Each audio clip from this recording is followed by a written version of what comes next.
महाराज जी, मेरा सवाल गीता जी पर आधारित है। गीता जी के अध्याय 9 में श्लोक संख्या 4 में भगवान श्री कृष्ण ने कहा है कि ये सब संसार मेरे निराकार स्वरूप में स्थित व्याप्त है। संपूर्ण प्राणी मुझ में स्थित हैं, परंतु मैं उनमें स्थित नहीं हूँ तथा वे मुझ में स्थित नहीं हैं। परंतु हम तो संतों से सुनते हैं कि भगवान कण कण में है। महाराज जी, कृपया इस श्लोक को समझाने की कृपा करें। जैसे शरीर पंचभूतों से बना है, अब इसमें पंचभूत प्रवेश ना करें। पंचभूतों से बना है और पंचभूत कहें कि मैं इस देह में प्रवेश नहीं करता हूं और मेरे से ही ये देह बना हुआ है, तो उसी बात को भगवान घुमा के कह रहे, केवल समझना है। जो पहले से तो प्रवेश क्या करें, वही इंद्री बने, वही मन बने, वही त्रिगुण माया बने, वही सारा खेल, तो किसमें प्रवेश करें? दूसरा हो तो उसमें प्रवेश करे ना, वही तो बने हुए है ना। यही तो बात समझा रहे हैं। और शास्त्र की वाक्य से घुमा के होते कि बिना भागवतिक बुद्धि के आप उसे समझ नहीं सकते हैं। जैसे जल बर्फ बना है, अब जल कह दे कि मैं बर्फ में प्रवेश नहीं करता हूं, मैं उसमें नहीं हूं और बर्फ मेरे में नहीं हूं, तो आप क्या समझेंगे? विनोदी तो समझेंगे ना, क्योंकि जल ही बर्फ बना है, बर्फ ही जल स्वरूप है। नहीं समझ में आई अभी है? पहले से भगवान वहां विद्यमान है तो प्रवेश क्या करें? पहले से विद्यमान है, इन्हीं रूपों में विराजमान है, तो प्रवेश क्या करें? वो समझना है भगवान की उस वाक्य महिमा को। भगवान ऐसे वाक्य बोलते हैं कि जैसे जादूगर जादू दिखाता है तो जमूरे को पता है, सबको नहीं पता है। ये कैसे सोने का सिक्का निकाल रहा है, चांदी का सिक्का निकाल रहा है, अगर वो निकाल लेता तो वो काहे को गली गली बोलता, वो जानता है। तो ऐसे ही भगवान के वाक्यों को कोई भगवत अनन्य तन्मयता प्राप्ति की भक्ति जान सकता है, दूसरा नहीं। भगवान जो कहते हैं कि मैं उनमें प्रवेश नहीं करता, वो मुझ में नहीं है, क्योंकि वही वो बले हुए हैं। समझनी है बात। जी, जप में राधा वल्लभ श्री हरिवंश की अपेक्षा राधा नाम में ज्यादा मन लगता है। कृपया दोनों में से किसी एक नाम को जपने। हाँ, तो जपो। हम तो जब उपदेश देते थे कहते राधा या राधा वल्लभ श्री हरिवंश। जय ठक्कर श्री हरिवंश महाराज श्री, क्या संसार में रहकर भगवत प्राप्ति का निश्चय किया जाए तो प्रभु पथ प्रदर्शित करते हैं? हाँ, वही सर्वगुरु है, सबके गुरु जितने भी महात्मा हैं सब उन्हीं के वचनों और उन्हीं के चरण रज के प्रताप से गुरु बनते, महात्मा बनते। जगत गुरु भगवान सबका हृदय में ज्ञान उपदेश करके परमार्थ का पोषण करते हैं। गुरु बनाने के पहले भी तो वही पकड़े हुए थे, किसी का भी कोई जो गुरु नहीं वर्ण किया था तब भी तो वही जगत गुरु पकड़ के लाए, वही तो संभाल रहे हैं। गुरु तो अब मिले हैं, पर जगत गुरु तो तुम्हें गर्भ से ही संभालते चले आ रहे हैं। उन्होंने मनुष्य शरीर दिया उन्हीं जगत गुरु ने, और वही जगत गुरु गुरु रूप में आकर के उपदेश कर रहे हैं। पर प्रधानता वही गुरु है, वही भगवान ही सबके ज्ञान दाता है। कोई अहंकार करके अगर बोले कि ऐसा वैसा, तो वो केवल माया का विलास है, कुछ नहीं। तरंग बहुत मुझ में ताव दे, समुद्र के ऊपर अटखेलियां कर रही है, उसी का है सब कुछ। समुद्र का ही तो स्वरूप है तरंग, और वो ऐसे ही कोई ज्ञान के अभिमान में तो अलग बात है। नहीं तो जगत गुरु भगवान ही सबके गुरुदेव हैं। वही गुरु रूप में आकर के भी बंदों गुरुपद कंज कृपा सिंधु नर रूप हरि, हरि ही ऐसा आकर वो क्या सर्वेश्वर सर्वगुरु, गुरुओं के भी परम गुरु भगवान श्री कृष्ण है, भगवान श्री हरि है, इसमें कोई संशय नहीं। वो गुरु मंत्र ले या ना ले, हरि सबको दुलार करके सबको सतमार्ग बताते हैं। उनकी बात मान जाए तो उसका कल्याण हो जाए, तो बात ना माने तो गुरु बना लेने पर भी नरक मिलता है। बात ना माने तो गुरु बना लेने पर थोड़ी कि परम पद मिल जाता है, उसको भी नरक मिलेगा अगर आचरण बुरे करोगे। भाई, आप किसी भी डिपार्टमेंट में सरकारी हो जाए और वहाँ आप उसके कानून के हिसाब से न चलेंगे तो जेल आपको भी मिलेगी। ऐसा नहीं है कि केवल चोरों के लिए ही जेल है। अगर आप अच्छे आचरण करेंगे तो आपके लिए अलग कानून है, बुरे आचरण करेंगे तो चाहे जितने कानून के पदाधिकारी हो तो भी आपको दंड मिलेगा। ऐसे ही अंकित जी, महाराज जी के चरणों में कोटि कोटि नमन। महाराज जी, आजकल के जो बच्चे हैं जो संसारिक कॉलेज आदि में रहते हैं, आपका सत्संग सुनते हैं या संतों का सत्संग सुनते हैं तो उनमें प्रेरणा होती है कि वो नाम जप करें और वृंदावन धाम वास करें, बट माता पिता अनुकूल नहीं रहने के कारण वो कैसे वृंदावन वास करें इसकी तो हम प्रेरणा नहीं करेंगे, लेकिन हम कहीं जा नहीं पाते, पर हमारे हृदय में एक ललक रहती है कि हमारे जो नौजवान हैं ये थोड़ा तो सत्संग सुने, थोड़ा तो शास्त्र स्वाध्याय करें, क्योंकि अपने को वो ऐसे बर्बाद कर रहे हैं कि उनको महत्व ही नहीं पता अपने जीवन का। शराब पी करके उन्मत्तता में ऐसी गाड़ी चलाई, मर गए, ऐसे आचरण किए, गोली मार दी गई, ऐसे आचरण किए, जेल पहुंचा दिए गए। नौजवान बच्चे उन्माद अवस्था, उनको पता नहीं, या स्वयं ऐसे आचरण किए कि अपने जीवन को ही बर्बाद कर रहे हैं। तो थोड़ा शास्त्र स्वाध्याय और सत्संग हो तो कम से कम उनको दिशा तो मिले।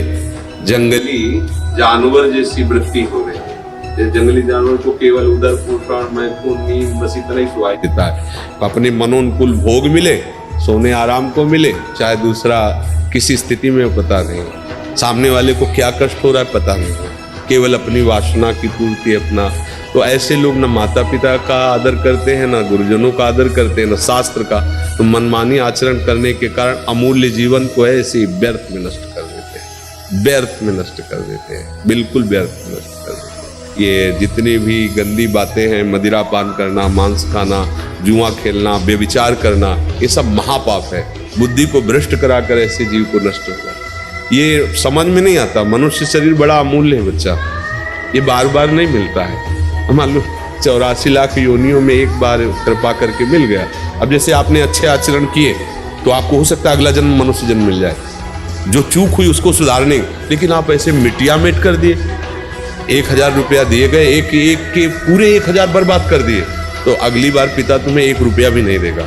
हाँ, आपने 9 से अच्छी जगह खर्चे किए, 100 चूक कर दी, तो आपको अगली बार भी चांस मिल सकता है। ये तो ऐसे पूरा का पूरा जीवन बर्बाद करना है। तो इसलिए मुझे लगता है सत्संग तो सबको चाहिए, पर वृंदावन वास करना या वैराग्य ले लेना, इसमें थोड़ा विचारनीय विषय है। गृहस्थी में यदि रह करके, माता पिता की सेवा करके, अच्छी कमाई करके, परिवार का पोषण करके, धर्म पूर्वक चला जाए, तो मुझे लगता है कि इससे भी भगवत प्राप्ति होगी, और ये बहुत बढ़िया है। क्योंकि कलिकाल है, अपनी इंद्रियों को बराबर संयम में रखना बहुत कठिन बात है। पूरे जीवन संयम में रखना, भाई साल 6 महीना की बात हो तो चलो लिखित ले लो, हम गंदा आचरण नहीं करेंगे। आजीवन कभी भी अगर चूक हो गई तो संसार तुम्हें बर्दाश्त नहीं करेगा, कभी भी, पूरे जीवन में। अब आज का खान पान, आज का दृश्य, आज का समाज, तो नए नए बच्चे जैसे जुड़े ना, तो हम प्रभु से यही मनाते रहते कि बस इनकी रक्षा करना, इनकी बुद्धि शुद्ध रहे, क्योंकि बुद्धि शुद्ध रहेगी तो पार हो जाए। अब हम ये कम चाहते हैं कि कोई वैराग्य ले, अंदर से वैराग्यवान बने और गृहस्थी में रहे, कमाए खाए, परिवार का पोषण करे। क्योंकि देखो, जब कोई शासन करता नहीं होता तब फिर धीरे धीरे बुद्धि ढीली हो जाती है। अभी जैसे भगवत कृपा से अपने लोग हैं, अब जितने बच्चा बच्ची हैं आंख नहीं उठा सकते, अंतर और बाहर दोनों जगह से श्री जी संभाले हैं। लेकिन कल ये शरीर न रहे, फिर अगर वो स्वयं में परिपक्व नहीं है तो मान लो जो सेवा में है वो आपको कह सकते हैं कि आप ऐसा मत करो। जब आप मनमानी करोगे तो फिर वो क्या कर सकते हैं, क्योंकि आप स्वतंत्र हैं, आप अपने। अच्छा, अभी हमारा क्या, जैसे अपने बेटे को कहा थोड़ी जाता स्वतंत्र हो, तो इसीलिए लगता है कि आप यदि परिपक्व नहीं हुए तो आपको कौन संभाल पाएगा आगे। इसलिए चाहिए कि गृहस्थी धर्म में रहे। अगर मन थोड़ा भी फिसड्डू नजर आवे कि फिसल सकता है, तो वैराग्य नहीं सोचना चाहिए। फिर घर गृहस्थी में ब्याह करे, धर्म से चले, माता पिता को भगवान मानकर उनकी सेवा करे, और जवानी है खूब मेहनत करो, धर्म से कमाओ, दूसरों का हित करो, मंगल करो, भगवान प्रसन्न हो जाएंगे। हाँ, वृंदावन वास या भगवत प्राप्ति, फिर तो ऐसी बात होनी चाहिए कि हमारे आसपास सारे विषय हों, फिर भी मेरा मन चलायमान ना हो, ये पहले चेक कर ले, क्योंकि ये आग का खेल है, इसमें फिर चूक हो जाती है तो बर्दाश्त कोई नहीं करता है। हाँ जी, अपने श्रीमुख से राधा नाम देने। राधा राधा इतना तो जरूर है, जैसे आप लोग नजदीक आए उनमें से कोई शराब न पीना, मांस न खाना, जुआ न खेलना, पराई बहन बेटियों की तरफ गंदे आचरण मत करना। इतना साधु समागम का इतना तो हो, भजन करो, भगवत प्राप्ति, ये तो बहुत आगे की बात, पहले इतना सीख ले कि जीवन में कभी हम शराब नहीं पिएंगे। क्यों बच्चा है? नहीं पिएंगे नहीं, आगे के लिए भी कह रहे हैं।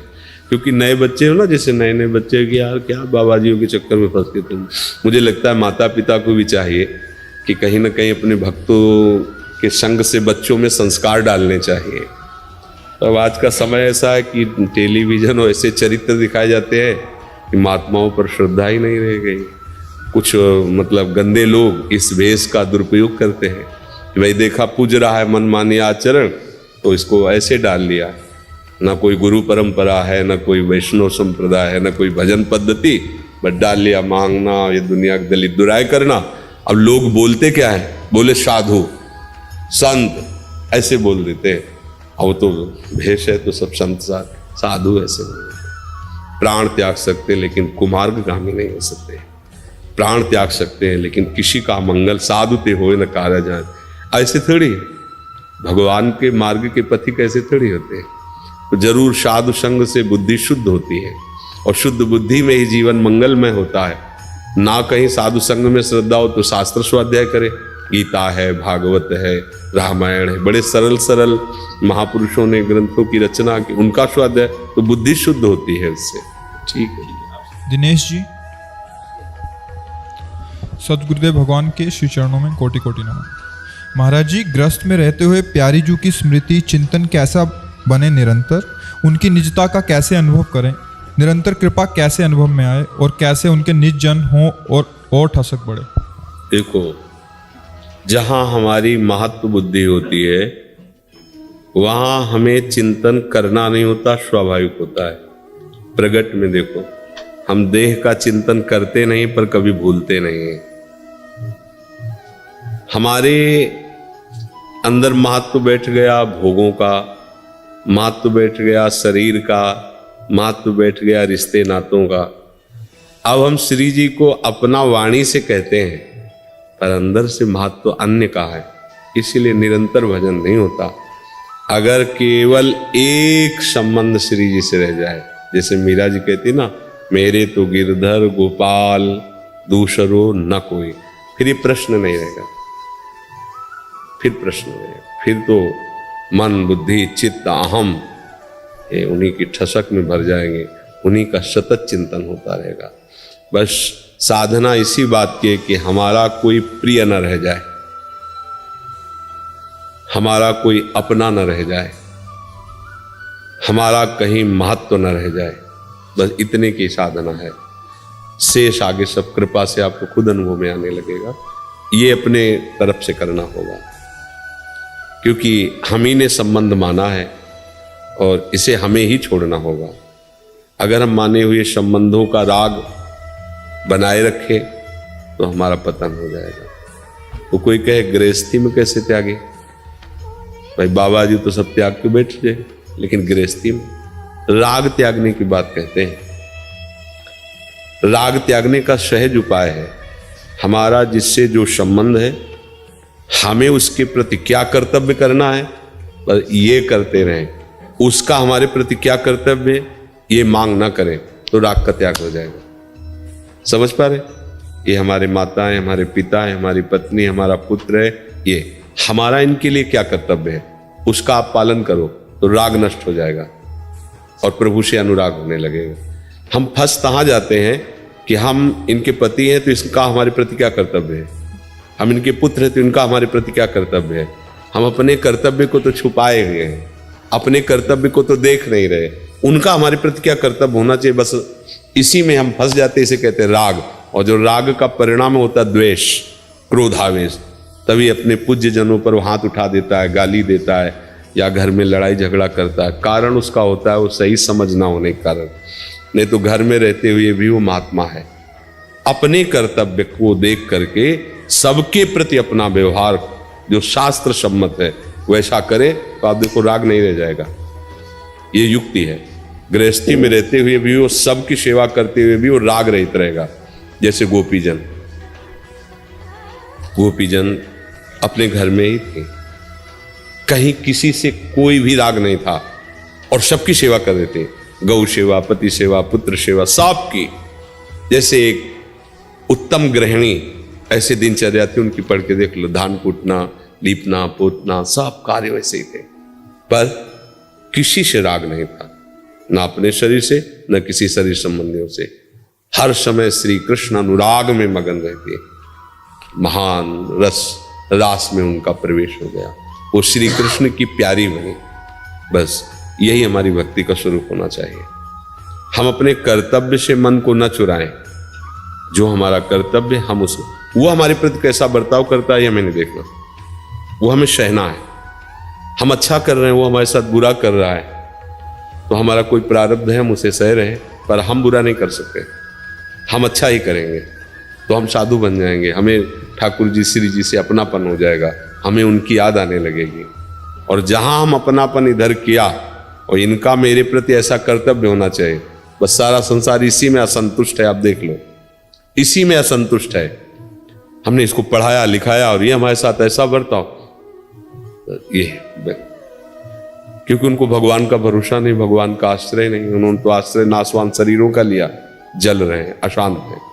और भक्त भगवान के आश्रित होता है, सब में भगवत भाव करके अपने कर्तव्य का पालन करके अंतिम तक केवल भगवान का ही भरोसा रखता है, वो पार हो जाता है। एक भरोसो एक बल एक आश विश्वास, एक राम घनश्याम हित चातक तुलसीदास। बस अपने आराध्य देव में, तो चाहे गृहस्थ हो चाहे विरक्त हो। अब मान लो हम संत वेश में आ गए और सावधानी नहीं, तो तुमसे ज्यादा हम परिवार इकट्ठा कर लिए। अगर हम राग माने तो तुम्हारे परिवार में तो 2-4 लोग होंगे, या तो हजारों की संख्या में, फिर बंध गए। राग रहित तो लाखों होने पर भी दूसरों न कोई, और राग सहित तो एक लंगोटी भी राग में फंसा के गिरा सकती है। एक लंगोटी का राग भी उसे ब्रह्म प्राप्ति में बाधा पहुंचा सकता है। और राग रहित तो चक्रवर्ती सम्राट अम्बरीश जी, कोई फर्क नहीं। बस ये समझना है, राग और वैराग्य का भाव हम बाहरी भेष में ना ले जाएं, हम उद्देश्य में ले जाएं। उद्देश्य ठीक है वो सब ठीक है। मानसी जी गाजियाबाद से। श्री हरिवंश, हमारे गुरुदेव भगवान के चरणों में कोटि कोटि नमन। गुरुदेव, बतौर माता पिता हम कैसे अपनी शरीर की बेटी का पालन करें कि वो एक अच्छी भक्त बने? स्वयं भक्ति होगी। जैसे पुष्प में जब पराग होता है तो भौरे मडराने लगते हैं, निमंत्रण नहीं दिया जाता। ऐसे ही हमारे हृदय रूपी पुष्प में जब भक्ति होगी तो भगवान के सब सद्गुण आ जाएंगे। तो हमसे जो जुड़ेगा, चाहे वो पुत्र हो चाहे शत्रु हो, दोनों का ही मंगल होगा, दोनों ही भगवान की कृपा के पात्र बनेंगे। चाहे वो शत्रुता से ही क्यों न जुड़े, किसी भी तरह से संत का चिंतन हुआ, आज तक कहीं प्रमाण नहीं हुआ कि दुर्गति हुई। किसी भी तरह भगवान का चिंतन हुआ, आज तक प्रमाण नहीं। जिन्हें ऋषियों ने शाप दिया उन्हें वो वस्तु मिली जो बड़ी बड़ी साधनाओं से नहीं मिलती है। जैसे नलकूबर मणिग्रीव, नारद जी शाप दे रहे जा वृक्ष हो जा, पर कहाँ के? नंदालय के। लालजू का साक्षात्कार, उनका स्पर्श प्राप्त होता है। तो संतों का जो हृदय होता है वो भगवत सद्गुण से युक्त होता है, और उसी के प्रभाव से शत्रु और पुत्र में कोई भेद नहीं देखते, वो अभेद भाव से सब में अपने प्रभु को देखते हैं। जब आप ऐसी भावना रखोगी तो पुत्री का किसी को भी आप भक्त बना सकती हो। मम भक्ति युक्तो भुवनम पुनातो, मेरी भक्ति से युक्त भुवन को पावन कर सकता है। अब हम तो प्रपंच का चिंतन करें, विषयों का चिंतन करें, मोह ममता में फंसे और बच्चों को परमहंस बनाना चाहें, असंभव। पहले खुद अपने आप को भक्ति के रंग में रंगे तो उसकी सुवास, उसके आचरण उस पर प्रभाव डालेंगे, नहीं तो असंभव है। भगवान कृपा करें तो ये बात समझ में आ जाए।